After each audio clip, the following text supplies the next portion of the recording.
All he could see in every direction was water. It was June 22nd, 1943. Somewhere on the Pacific Ocean, American military airman and Olympic runner Louis Zamperini lay on a small raft, drifting. Slumped beside him was another crewman. On another raft, tethered to the first, lay the pilot, a gash zigzagging across his forehead. Their bodies, sunburned and stained yellow from the dye of the rafts, had shrunken to skeletons. Sharks glided in lazy loops around them, dragging their backs along the rafts, waiting. The Second World War was raging, and in the Pacific, America and Japan were locked in a bloody struggle. Zamperini and his crew had been searching for a lost warplane when their bomber had crashed into the ocean. They'd been adrift for 27 days and had floated at least 1,000 miles. The rafts were turning to jelly. The men's bodies were pocked with salt sores, their burned lips so swollen they pressed into their nostrils and chins.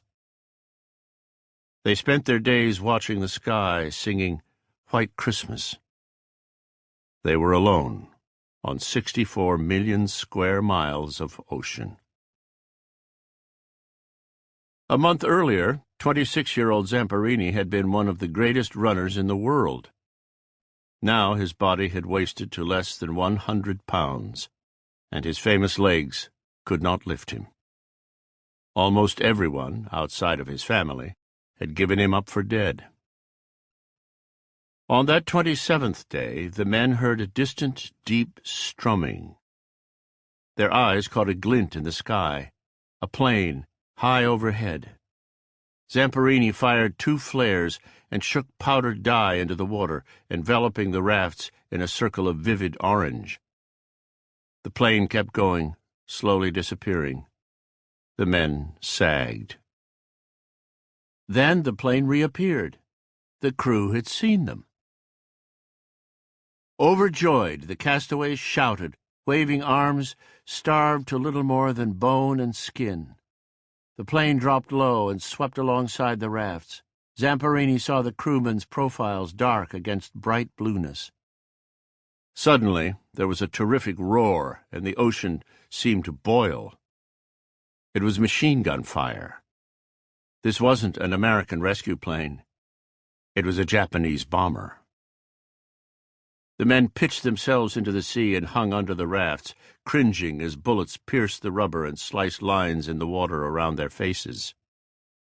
The firing blazed on, then spluttered out as the bomber overshot them. The men dragged themselves onto the one raft that was still mostly inflated.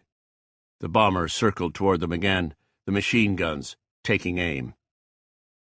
Zamperini's crewmates were too weak to go back into the water. As they lay down, hands over their heads, Zamperini splashed overboard alone. Somewhere below, the sharks were done waiting. They bent their bodies in the water and swam toward the man under the raft.